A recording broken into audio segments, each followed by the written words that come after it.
Lorsqu'en 1945, le speaker qui commentait le film documentaire sur la locomotive électrique 2D2 annonçait en conclusion: bien que nos vitesses soient déjà respectables, de récents essais à plus de 170 km/h nous montrent qu'elles seront bientôt largement dépassées. Il ne se doutait certainement pas que moins de 10 ans plus tard, sa prophétie serait aussi largement réalisée.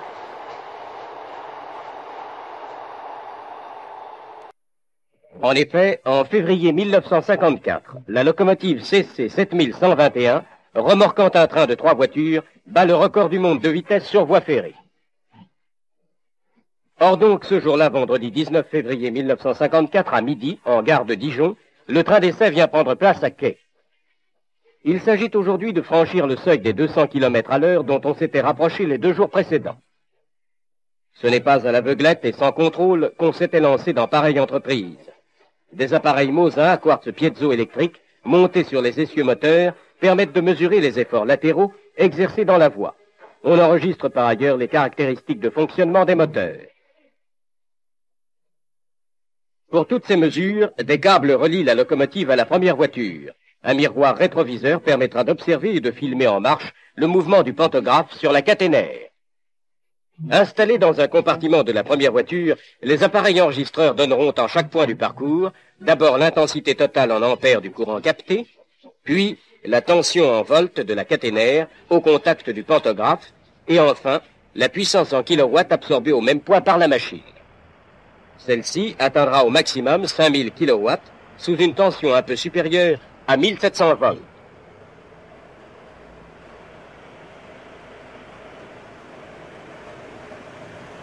Des oscillographes cathodiques vont mesurer également en tous les points du parcours les accélérations transversales du bogie avant de la locomotive et des bogies arrière des 2 dernières voitures.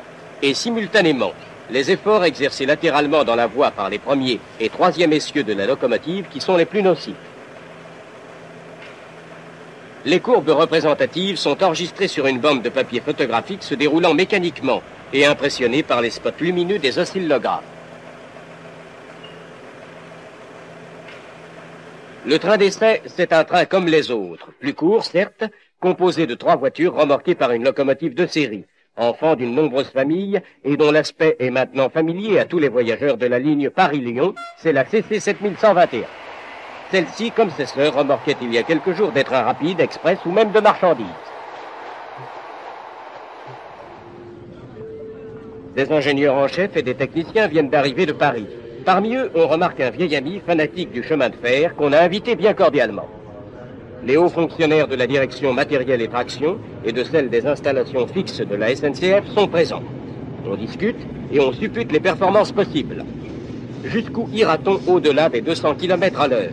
Les calculs ont donné une marge de quelques dizaines de kilomètres. On est un peu ému. Mais l'heure du départ approche. Sans être idéal, le temps n'est pas maussade et le vent est nul. En voiture pour le record du monde. Signal de départ comme pour un train ordinaire. Ça y est, les dés sont jetés. On est parti.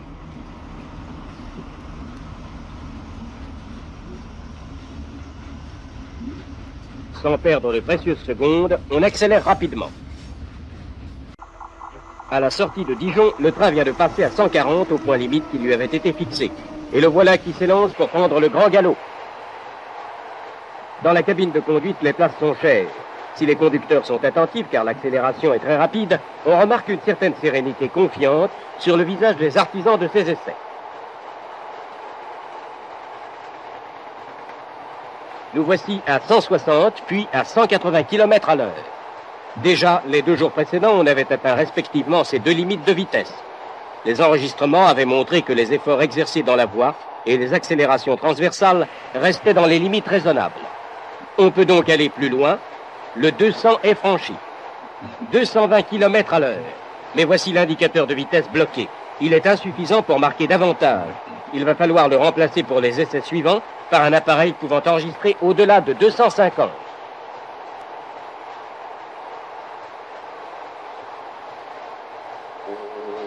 Deux jours plus tard, le dimanche 21, nouvel essai dans les mêmes conditions. La preuve a été faite qu'on peut dépasser le 220. On ira plus vite encore si possible.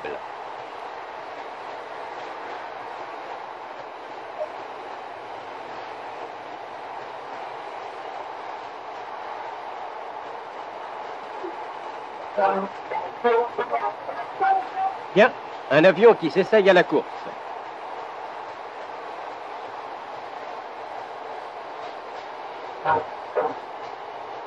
On atteint de nouveau le 200 à l'heure et notre concurrent aérien a bien du mal à tenir la vitesse.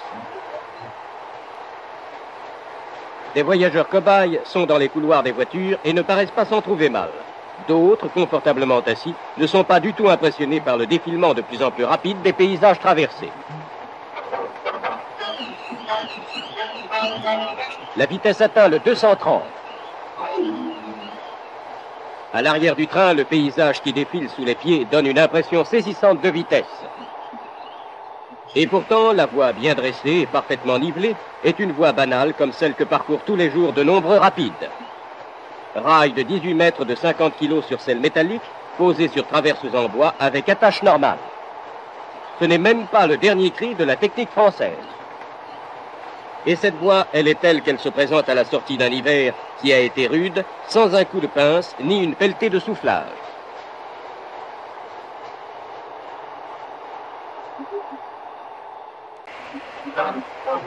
La voiture est remarquable de stabilité et les oscillations transversales sont très acceptables.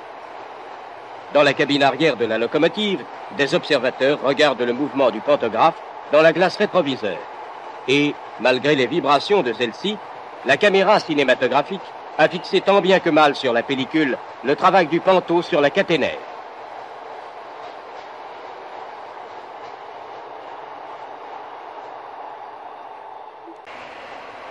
Plus vite, toujours plus vite. Le 240 à l'heure est franchi et tout va bien à bord. Des chronométreurs contrôlent la vitesse avec application. Tous les records précédents réalisés par des engins spécialement conçus, 202 km à l'heure en locomotive vapeur et 210 en traction électrique, sont pulvérisés.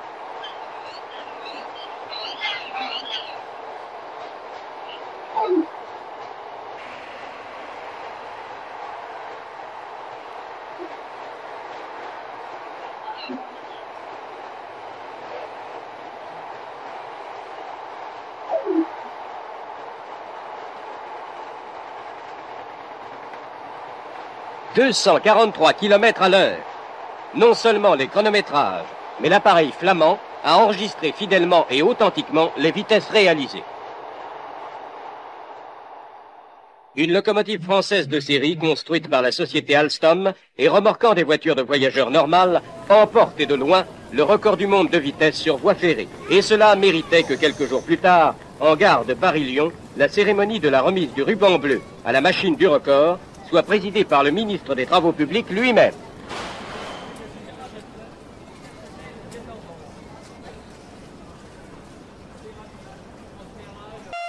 Les voyageurs, dorénavant, pourront, plus tranquilles encore que par le passé, se confier avec sérénité au train confortable et régulier qui, sans cesse, nuit et jour, remorqués par les sœurs et les cousines de la CC 7121, franchissent allègrement à 140 à l'heure les 512 kilomètres qui relient Paris à Lyon.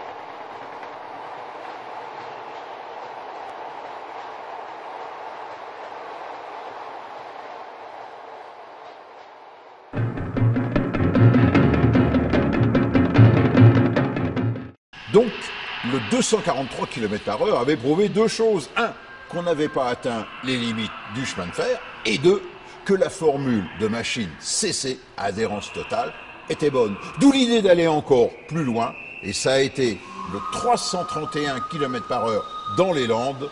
C'est contre la montre.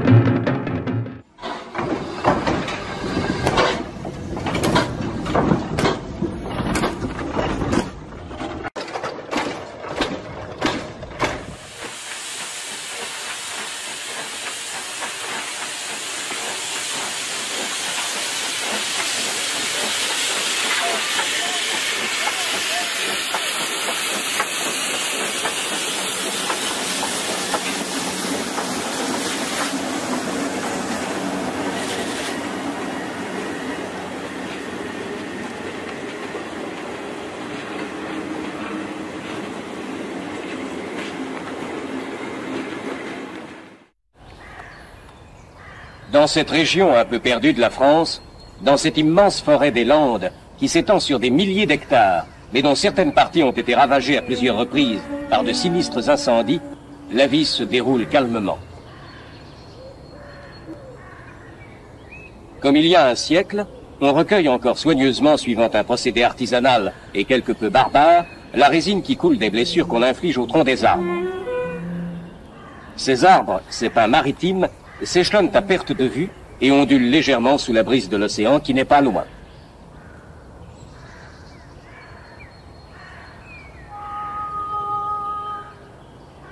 L'élevage est aussi la principale ressource des habitants des quelques fermes dispersées dans les éclaircies de la forêt.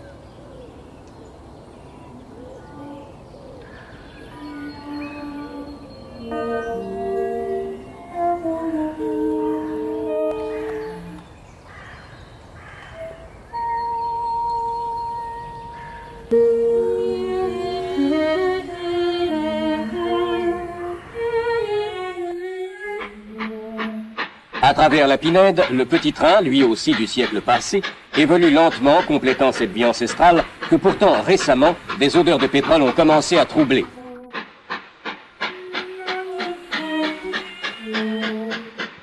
Mais quel est ce bruit au loin? Un ouragan s'approche dans un nuage de poussière. Au milieu des éclairs, un bolide a franchi la lande dans un bruit de tonnerre. Les chemins de fer français viennent de battre encore une fois et de loin le record du monde de vitesse sur rail. Déjà, le 21 février 1954, une locomotive électrique de la SNCF, la CC 7121, remorquant un train de 3 voitures, battait le record du monde entre Dijon et Beaune, atteignant la vitesse de 243 km à l'heure. Cette vitesse constituait le maximum possible avec un matériel strictement de série. Elle faisait apparaître la marge déjà considérable avec les vitesses de 130 et 140 km/h, couramment pratiquées par les trains rapides sur les principales lignes de France. À la même époque, un nouveau type de locomotive électrique faisait son apparition, une BB 9000. Était-elle capable des mêmes performances que la CC, détentrice du record du monde?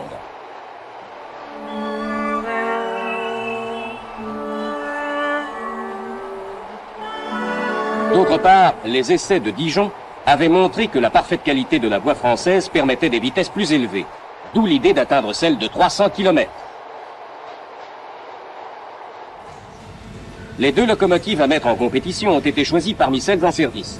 Ce sera la CC 7107, sœur de la 7121, détentrice du record du monde 1954, construite par la société Alstom à 2 bogies de chacun 3 essieux moteurs, et la BB 9004, la nouvelle venue, construite par le groupement Le Matériel de Traction Électrique à 2 bogies de chacun 2 essieux moteurs seulement.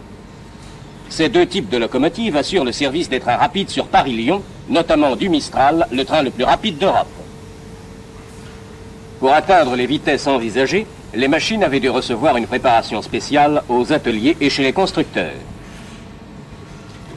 Modification des rapports d'engrenage entre les moteurs et les essieux. Adoption de roues monoblocs en acier. Remplacement des pantographes courants par des appareils spécialement étudiés et essayés au tunnel.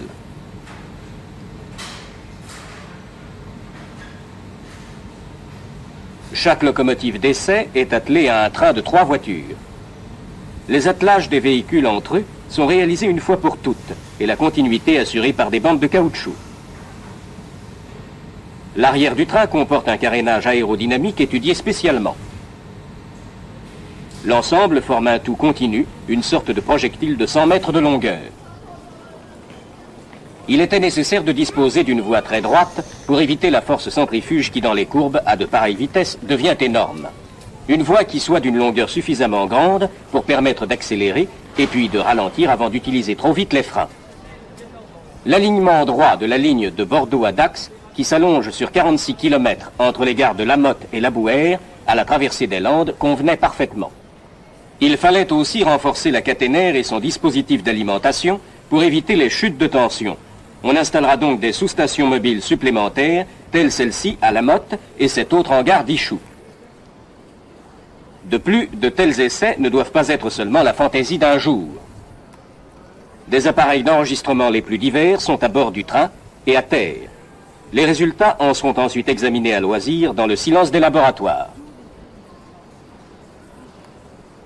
Dans la première voiture du train d'essai sont installés les appareils relevant à chaque instant les caractéristiques de fonctionnement de la locomotive. Tension de la caténaire, intensité du courant capté, puissance, accélération des mouvements latéraux des bogies de la locomotive.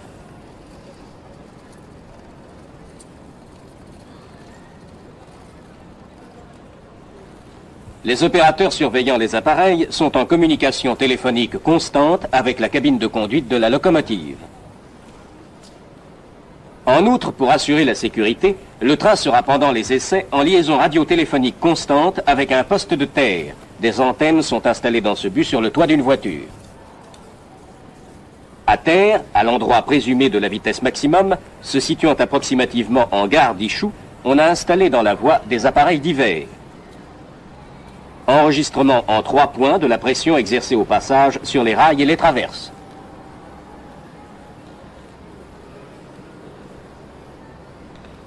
Mesure des contraintes exercées dans le métal du rail par comparaison avec un morceau de rail témoin placé à proximité. Mesure du déversement et du déplacement du rail.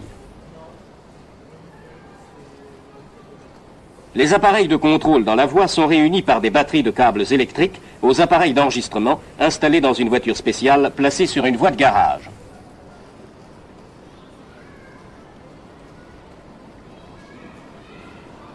Les graphiques relevés seront examinés soigneusement dès le passage des trains d'essai par des ingénieurs qualifiés. Après chaque passage de train, on vérifiera la voie et on fera circuler une voiture spécialement équipée d'appareils mesurant au passage les caractéristiques principales de voie, dévers, écartement, ripage, etc.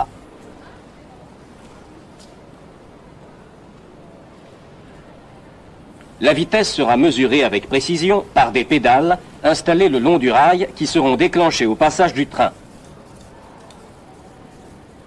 et par des cellules photoélectriques montées sur des poteaux de caténaire. Leurs indications seront transmises à des enregistreurs placés à proximité sur l'accotement de la ligne.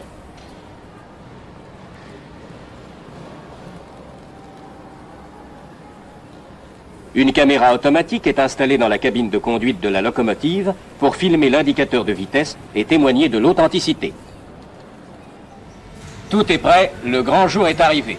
Les 2 trains d'essai ont été amenés au dépôt de Bordeaux. Là, on procède aux ultimes vérifications sur une fosse de visite et on a pris les dernières mesures de sécurité.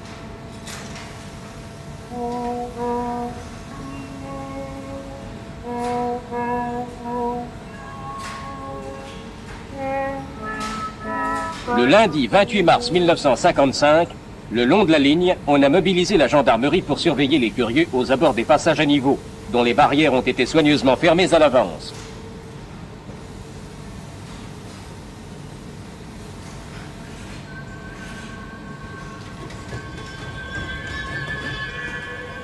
Au passage à niveau sans barrière, où normalement le passage est libre, les cantonniers de la voie ont installé des barrières mobiles en toile, dites accordéons, qu'ils déploient en travers de la route.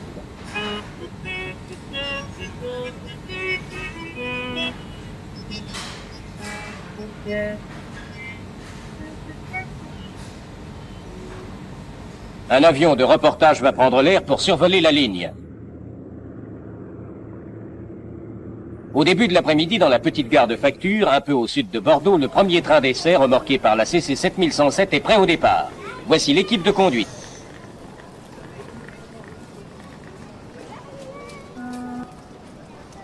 Monsieur Parmentier, directeur du matériel et de la traction, et Monsieur Nouvion, l'ingénieur en chef responsable des essais.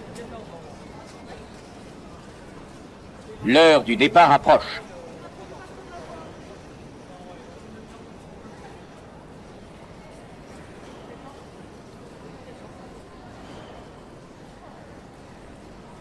On part. On est parti.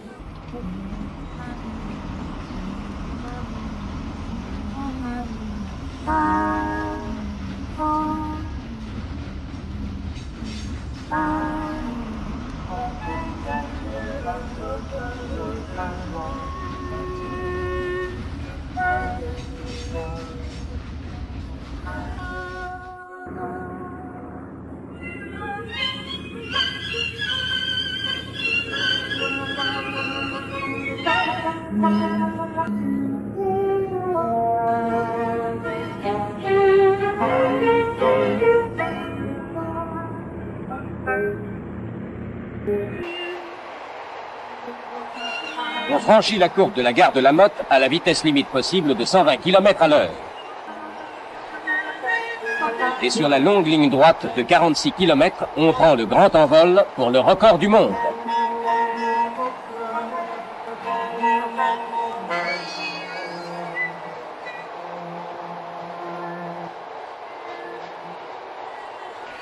Déjà 150 km à l'heure. Tout va bien. Un observateur surveille dans un périscope le comportement du pantographe. Déjà, des étincelles apparaissent au contact de la caténaire.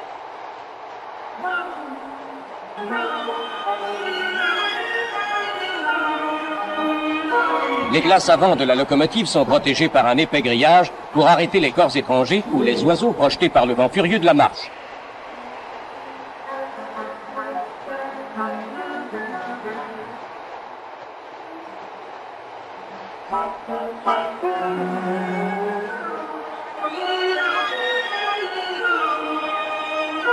On atteint 240 km à l'heure. Le record de 1954 est battu. Les arceaux de la caténaire, espacés de 90 mètres, vont bientôt défiler à la cadence d'1 par seconde. 270 km à l'heure.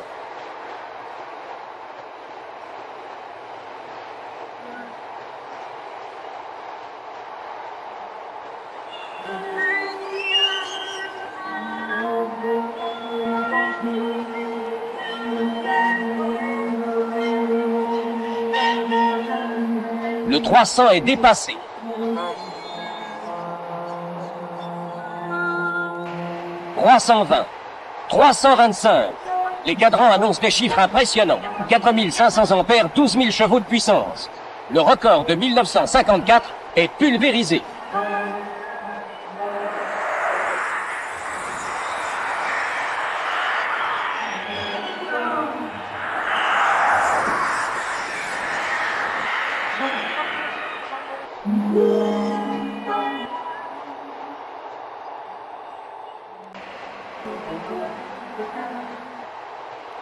Le train va commencer à ralentir, mais sur sa lancée, il va courir encore de longs kilomètres. On a le sourire maintenant dans la cabine de conduite.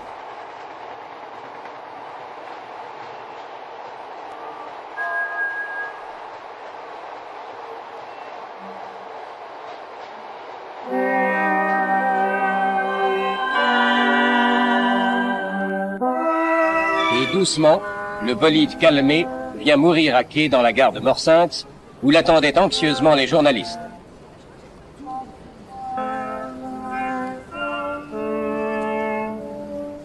On discute ferme sur les premiers résultats, on évoque les émotions et les incidents de parcours, on se congratule avec chaleur.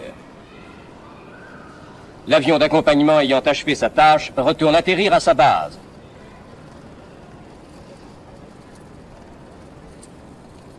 Et maintenant, autour de la bébé. Le lendemain, mardi 29 mars, le second essai doit avoir lieu de bon matin. Sur la lande où tout est prêt de nouveau, le jour se lève.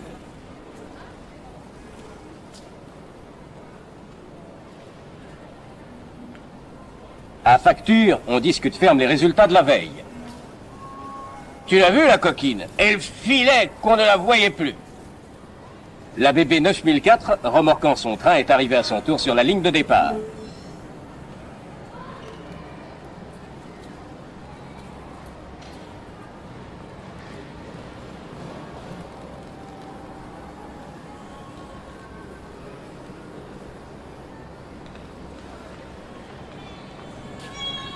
Il est 7h35, l'heure du départ.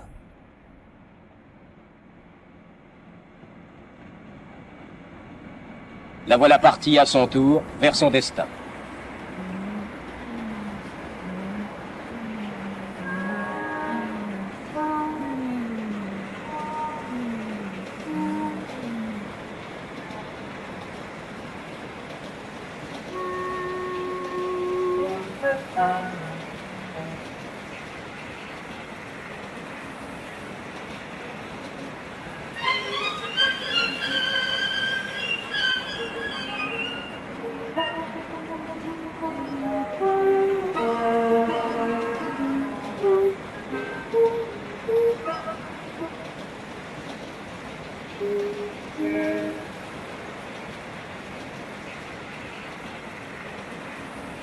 Le 230 est atteint.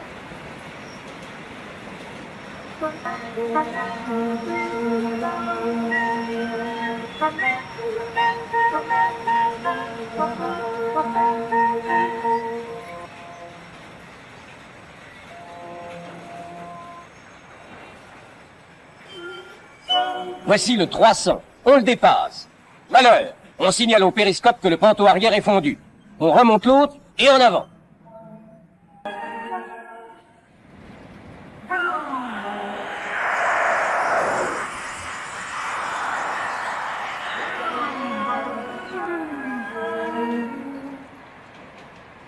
« 310.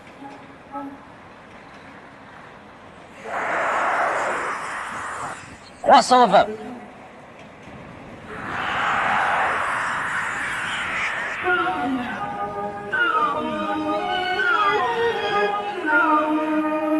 330. Même record qu'hier.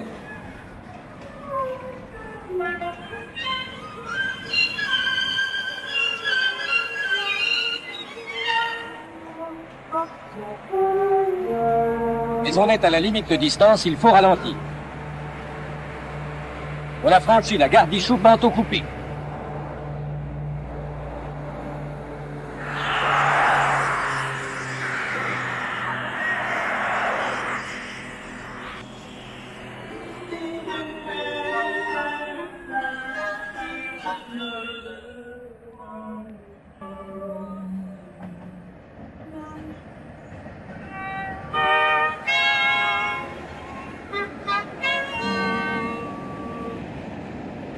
Et sans encombre, cette fois encore, on arrive en gare de Morsings. Ex aequo, ex aequo. Même vitesse que la veille, crie-t-on avec enthousiasme aux journalistes.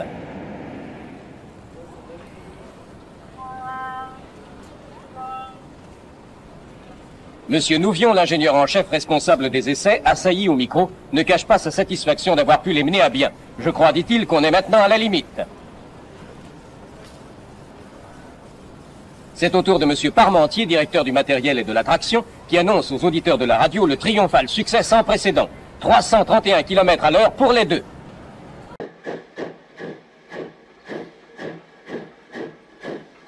La cérémonie terminée, chacun rentre chez soi, heureux et fier d'avoir collaboré par sa présence à ce magnifique succès. Pendant que la foule des hommes volages se détourne d'elle, la petite locomotive, triste et résignée, songe qu'elle aussi autrefois avait reçu bien des hommages.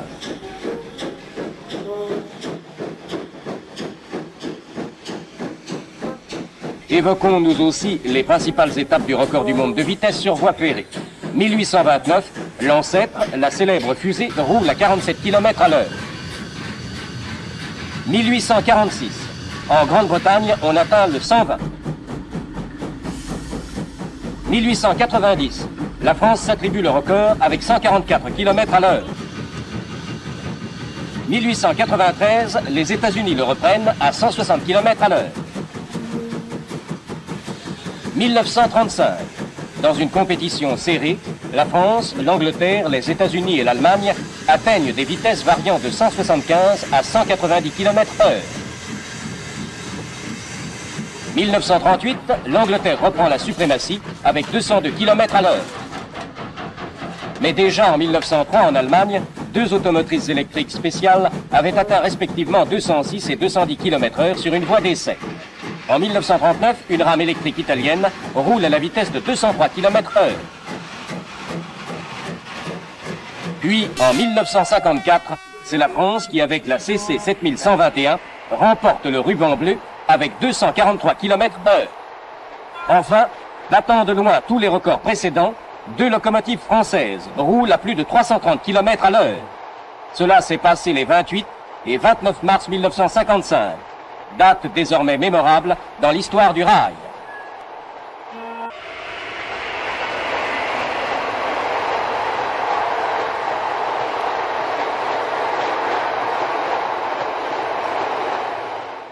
Ces deux machines, ici exposées à la Cité des Trains à Mulhouse, ont été contemporaines. Autrement dit, elles ont roulé en même temps sur les voies des chemins de fer français. Là, la 231H, la Pacifique, en configuration, vous le voyez, train présidentiel. Et là, la reine du PO de la traction électrique, la 2D2 5500. Mais la 2D2, à cette époque, était la digne héritière de la machine à vapeur. Regardez, on retrouve la même configuration avec un gros châssis lourd, avec une hauteur de tablier, vous voyez, semblable à celui de la traction à vapeur. Quant à la puissance motrice, c'est-à-dire ce qui sert à l'entraînement des trains, était transmise par 4 essieux seulement. 1, 2, voici le troisième, et là-bas, le quatrième. La puissance était fournie par des moteurs électriques. Vous voyez, ils sont ici. Les moteurs électriques qui sont dans la caisse, en hauteur, fixés solidement au châssis. Ils fournissent la puissance par la matière d'un pignon, qui entraîne, vous voyez, une couronne dentée. Mais la couronne dentée ne transmet pas directement sa puissance à la roue. Elle le fait par l'intermédiaire de biellettes. C'est la transmission Bluchy. Et regardez bien, l'axe de l'essieu moteur qui est ici est solidement fixé au châssis.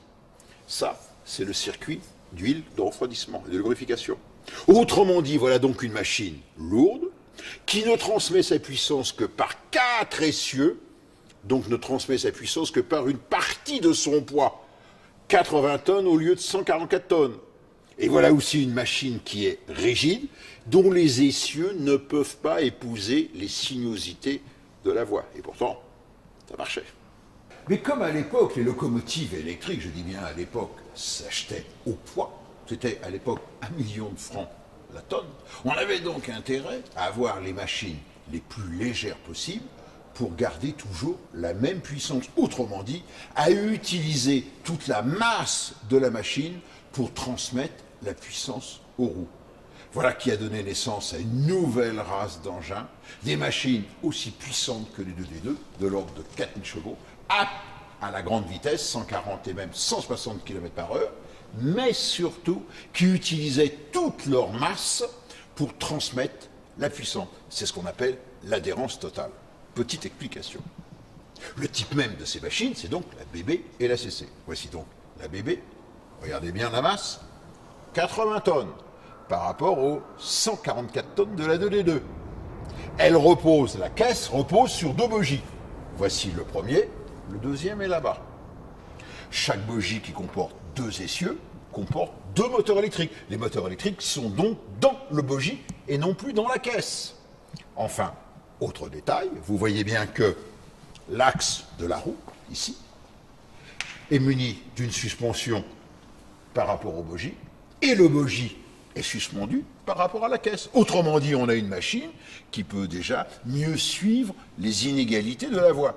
Enfin, dernier détail, cette fois-ci, la caisse n'est plus posée sur le châssis, mais la caisse fait intégralement partie de la machine. On a donc une caisse qui est plus souple et qui va donc travailler. Voilà donc le concept qui a révolutionné la conception des machines de vitesse et de puissance. C'est ce qu'on a appelé les machines à adhérence totale, et ce sont des machines qui ont décroché, battu, pulvérisé le record du monde de vitesse sur rail en 1955 avec 331.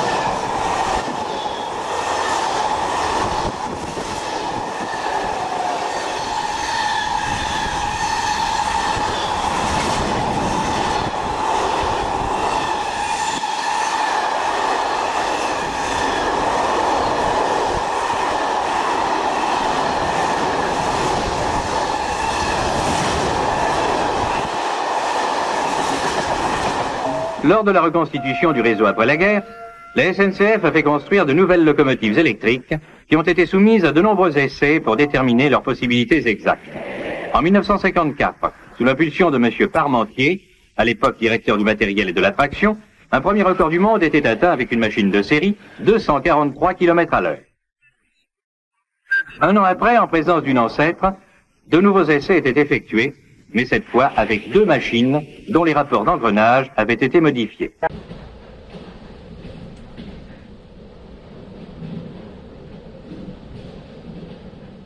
Dans l'après-midi du 28 mars 1955, la CC 7107 quittait la gare de Facture sur la ligne de Bordeaux à Dax.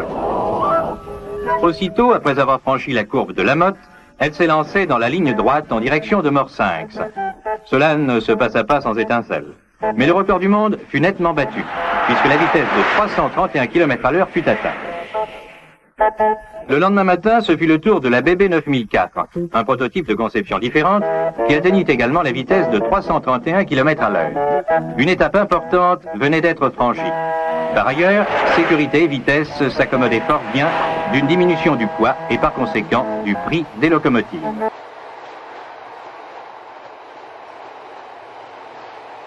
Aux locomotives, 2D2 de 144 tonnes à 8 essieux, dont 4 essieux moteurs et 2 bogies porteurs, ont succédé les CC 7100 de 107 tonnes à 6 essieux, tous moteurs. Ces dernières furent elles-mêmes remplacées par les BB de 84 tonnes à 4 essieux moteurs. Le record du monde avait été battu sur une ligne électrifiée selon le vieux système à courant continu 1500 volts. En 1955, les progrès techniques permirent une électrification plus économique, au moyen du courant industriel alternatif à la tension de 25 000 volts. La caténaire s'allège considérablement. En 1961, des essais à 225 km à l'heure eurent lieu dans la plaine d'Alsace.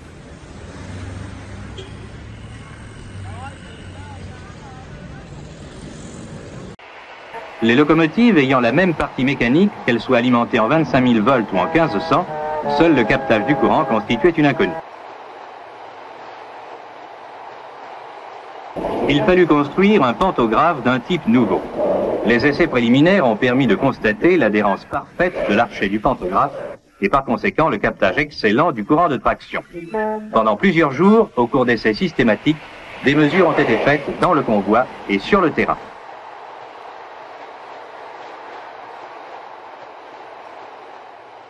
Les qualités du nouveau pantographe ont conduit à l'adapter à la traction en 1500 volts continu. Une autre série d'essais s'est déroulée au cours de l'année 1964 dans le but d'étudier comment se comporteraient des installations fixes et un matériel roulant soumis pendant une longue durée à un régime de vitesse nettement plus élevé que celles qui sont atteintes en service normal. Une caméra de télévision permettait aux techniciens installés dans la voiture d'expérience d'observer le comportement du pantographe au cours des trajets.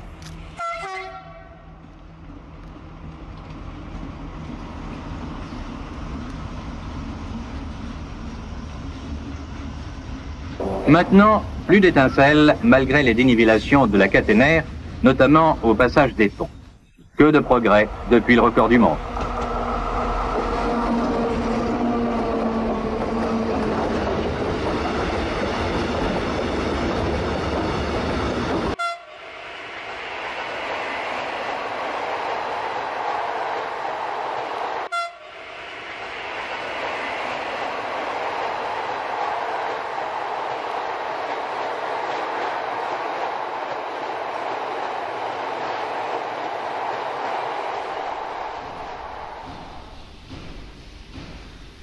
Mais les grandes vitesses posent avec une acuité accrue le problème du freinage. Au traditionnel sabot de frein, on a dû ajouter un frein à patins électromagnétique pour la très grande vitesse.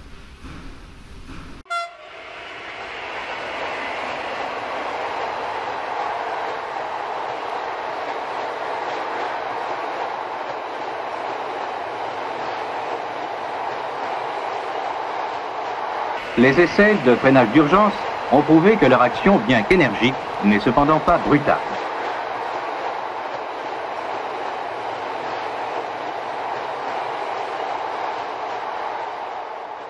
Les variations de couleur des sabots, enduits d'une peinture spéciale, mesurent les efforts auxquels ils ont été soumis.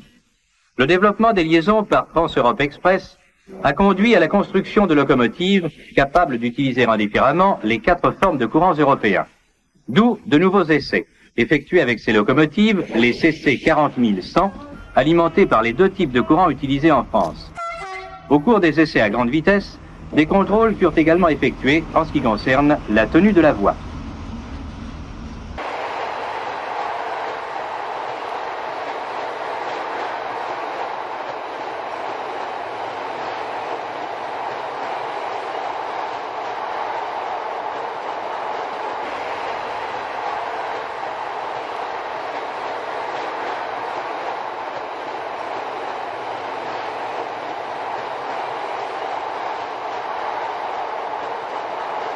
Mais il faut aussi songer à la signalisation. La SNCF a étudié pour la circulation à grande vitesse une signalisation spéciale qui est venue compléter celle déjà en service pour les trains ordinaires circulant jusqu'à 160 km/h. Il a été procédé à des essais très poussés, tant en marche que sur la voie, pour la mise au point de cette nouvelle technique.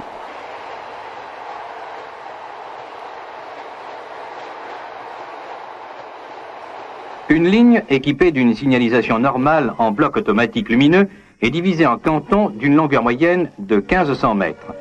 La commande des feux est assurée automatiquement par les trains eux-mêmes. Le conducteur d'un train qui rencontre le signal jaune d'avertissement fermé doit freiner son convoi de manière à obtenir l'arrêt devant le feu rouge. La distance de freinage d'un train lancé à 160 correspond donc à la longueur d'un canton de bloc automatique lumineux.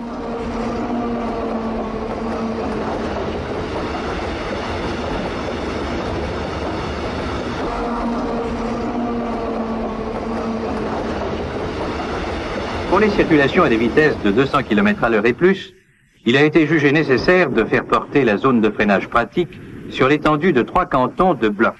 C'est-à-dire que le mécanicien d'une circulation à grande vitesse dispose de 2 cantons pour réduire sa vitesse à 160. Le problème à résoudre consistait donc à fournir aux circulations à très grande vitesse une signalisation complémentaire. La solution retenue par la SNCF prévoit le maintien des installations existantes et la mise en œuvre d'une nouvelle signalisation à bord de la machine, à partir de signaux de fréquence musicale émis dans la voie. Cette signalisation donne aux conducteurs des seules machines équipées à cet effet les informations complémentaires dont ils auront besoin.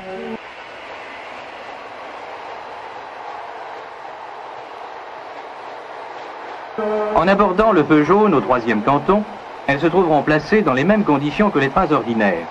Des signaux de 370 et 420 Hz, produits par des émetteurs transistorisés, sont envoyés dans les rails à partir de l'extrémité aval du canton. Les émetteurs sont installés pour la plupart au pied des panneaux de signalisation.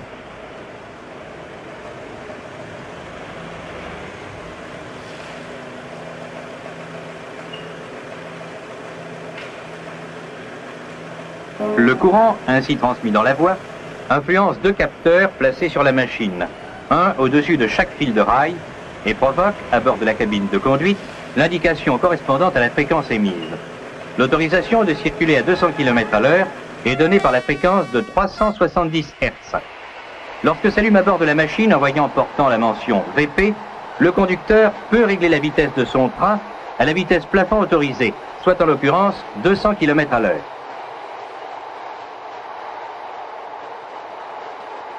L'ordre de freiner son convoi de 200 à 160 lui est prescrit par l'extinction du voyant VP et l'allumage d'un voyant donnant l'indication 160, appuyé par le fonctionnement d'un klaxon modulé. Cet affichage est subordonné à l'application dans la voie du signal de fréquence 420, retenu pour les deux cantons de freinage, 200-160 km/h, qui précèdent la zone normale d'arrêt. À l'entrée du dernier canton, la vitesse du train ne doit donc pas excéder 160 km/h. Le signal jaune d'avertissement normal annonce l'arrêt au prochain panneau de bloc dont le feu est rouge. Les circulations à grande vitesse sont informées de façon continue par une signalisation qui leur est propre, pour les vitesses supérieures à 160 km/h. Des essais de contrôle à plus de 200 km/h ont été réalisés à bord d'une voiture d'expérience et dans la cabine de conduite d'une machine spécialement équipée pour cette nouvelle signalisation. Les résultats furent excellents et ont permis de confirmer que les installations et le matériel moderne permettent aux chemins de fer de pratiquer en toute sécurité des vitesses comprises entre 200 et 250 km/h et par conséquent d'envisager de substantielles améliorations d'horaire.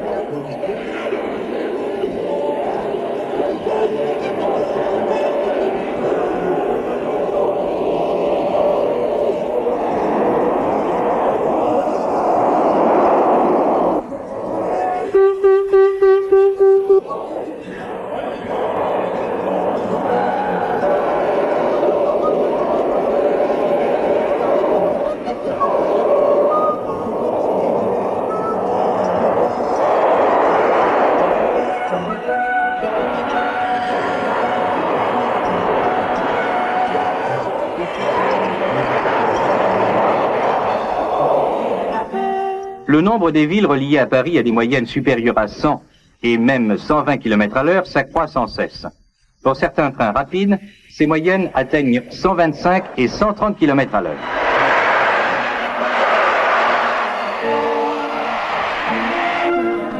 Depuis mai 1967, le Capitole parcourt les 713 km qui séparent Paris de Toulouse en 6 heures, soit à 119 km/h de vitesse commerciale.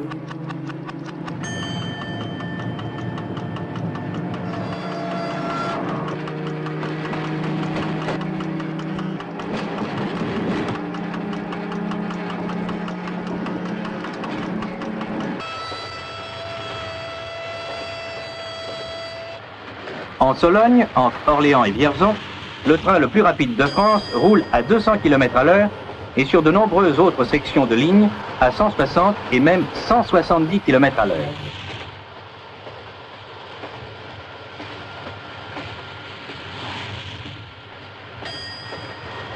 Limoges, située à 400 km de Paris, est atteinte en 2h54 à la moyenne de 138 à l'heure. Grâce au travail de tous ces agents et aux possibilités offertes par les techniques modernes, le chemin de fer connaît un nouvel essor.